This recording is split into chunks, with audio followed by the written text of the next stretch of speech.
Cheese pickle. You gotta be kidding. Barbecue sauce, shrimp, crunchy onion rings, $5. I'm burger rich. Need burger? Get burger. Yeah! Good morning. I'm Eric Spielman in for Frank Buckley. The hunt for a convicted felon considered extremely dangerous and violent. Details on how he escaped from a local halfway house.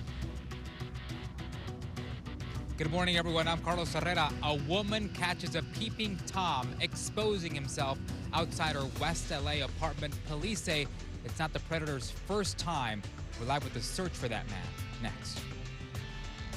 Good morning. I'm Omar Lewis, live with the latest details on State Farm's decision to drop tens of thousands of California insurance policies. Coming up, we'll tell you what you should do if your policy ends up on the non-renewal list. Good Friday morning. I'm Jessica Holmes. A new report revealing the top 2 airlines considered the worst when it comes to handling passenger luggage. Good morning. I'm Sam Rubin. Joining us now in our 8 o'clock hour, some NFL legends talking about an NFL experience. If you're a football fan, even off season, you'll want to stay tuned for that.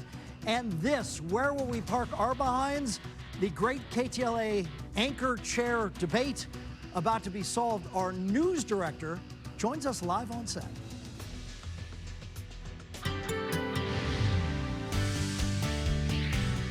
All right, here we go. Another Friday, another weekend, and another rainy weekend at that. Look at this shot coming in from downtown. Some dense fog. We're also getting reports from Silver Lake. We have some dense fog all of a sudden developing in those areas. That will be clearing out a little bit later on this morning. Today, it's going to be a mostly sunny day, but with that, we can expect to see some cooler temperatures on the cold front for tomorrow, with chance of showers tomorrow heading into Sunday. 65 coastal, downtown Los Angeles 70, San Fernando Valley 73, high desert 71, 74 inland Empire, Orange County inland all the way up to 71 degrees. Mike in the helicopter.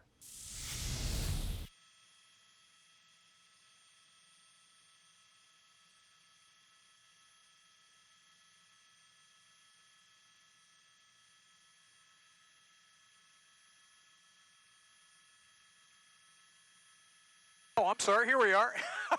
You got to push the button. That's what you have to do. Good morning, everybody. Mike Case up in Sky 5 HD, and we had some early morning anglers there at Puddingstone Dam, and we went to really show you the 57 freeway here. This is the interchange, the Kellogg interchange, 57 and the 10, 71, all coming together here. No traffic problems to report. It's a smooth drive through the interchange. Now let's go to the maps down to Whittier. We told you about this just a few minutes ago, south side of the 605 freeway, number 2 lane. A couple of cars got into it. We understand possibly no injuries on that, but still quite a bit of delay that you're going to see once you hit Beverly, or actually once you hit about Rose Hills. It's going to start slowing.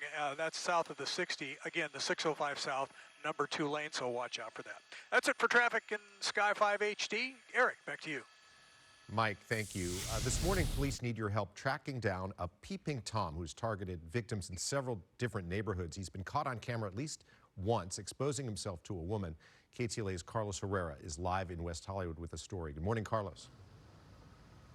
Hi, good morning, Eric. And just a few minutes ago, I spoke with detectives with the LAPD. They say they've gotten several tips from the public in just the last 24 hours, but that predator, he's still a free man this morning, and they're beefing up patrols in recent areas where he's been to make sure that everyone is safe. Let's take you back to March 1st, late at night, some disturbing moments for this West LA woman here. She was relaxing at home, thinking about quietness and comfort, and then she's faced with this. She spots a peeping Tom staring at her and exposing himself through her apartment window.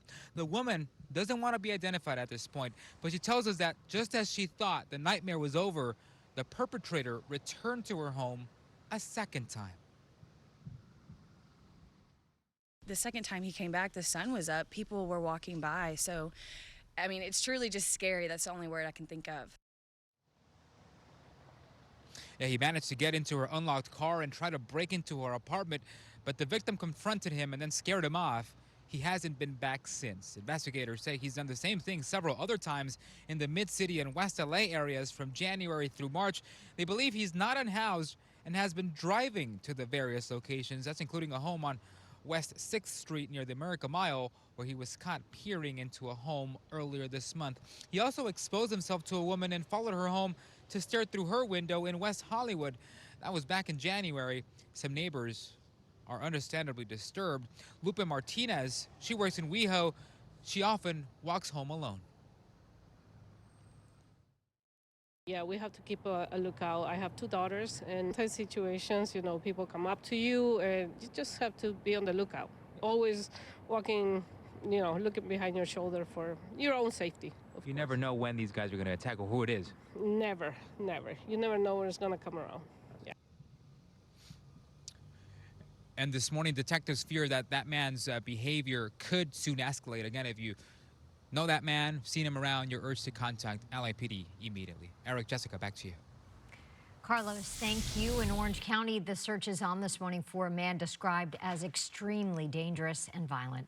20-year-old Ike Souzer walked away from the Santa Ana halfway house that it recently had checked into after pleading guilty to felony vandalism.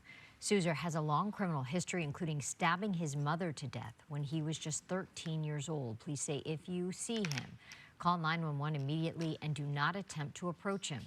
Souzer escaped from the same halfway house 2 years ago and was later found at a homeless encampment in Anaheim.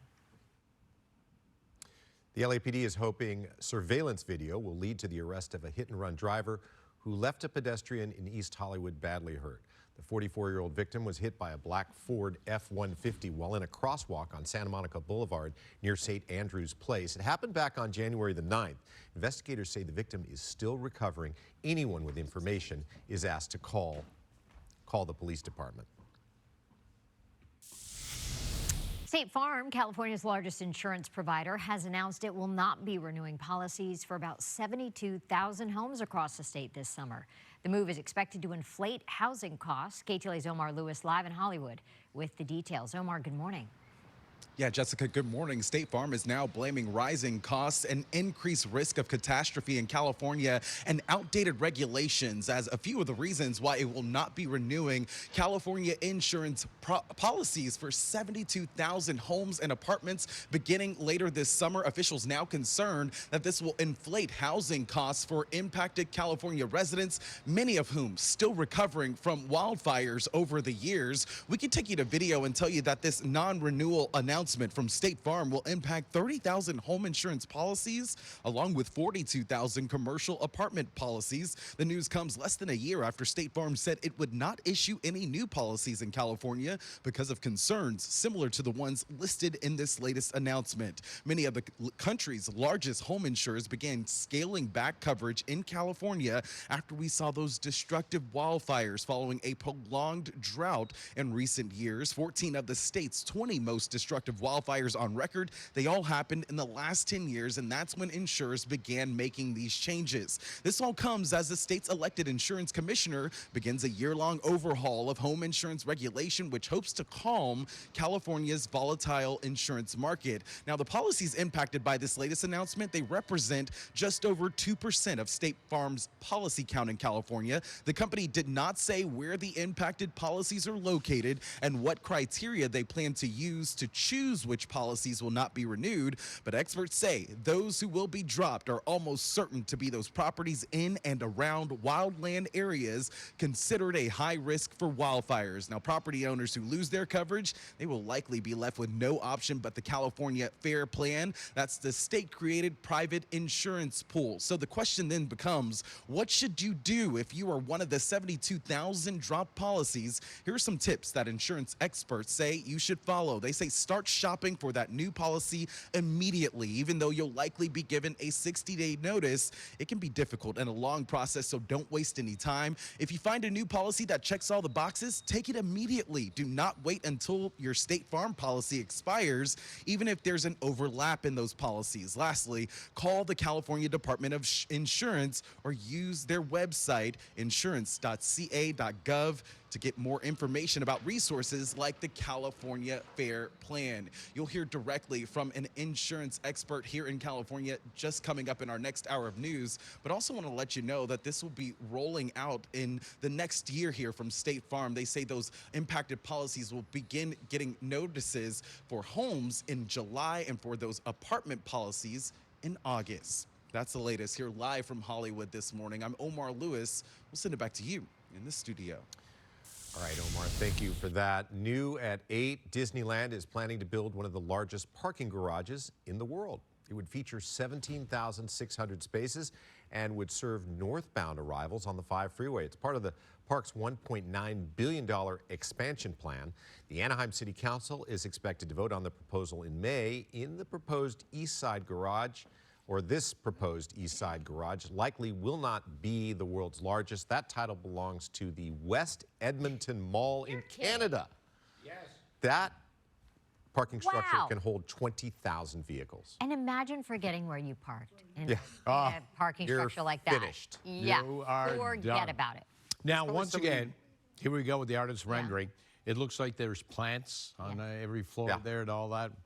Artist renderings are just that. Are we going to see all the plants? Are we going to see the shrubbery? You know what? If anybody could pull it off, it Disney would be could. Disney. Right. Yes. To keep the plants nice and alive. They're the ones, absolutely. Yeah, there it is once again. Hold on to your thoughts for just 1 second, because Yeah. I know you have many. We have one more story Oh, okay. before weather. Taking to snowy ski slopes has become more dangerous. A new report shows skiing accidents are rising at an alarming rate. The LA Times reported skiing-related ER visits have grown by 50% between 2016 and 2022. 6,000 people went to emergency rooms in 2022 alone. Nearly 200 were injured so badly that they had to be admitted to the hospital. The reason for collisions and other ski accidents are being blamed on just general recklessness and people taking, pot gummies or other drugs beforehand. Great. Another factor is skiers taking selfies, not paying attention to maybe the other people around them on the slopes. Gummies and selfies. Oh, boy. That's not a good combination No. when you're skiing. You know what I'm saying? But I can see it happening. Yeah. So can I. Skiers, borders, gummies, and selfies. It's all right there with that beautiful white powder. And that's the snow I'm talking about. Right. Okay, we've got a lot of fog.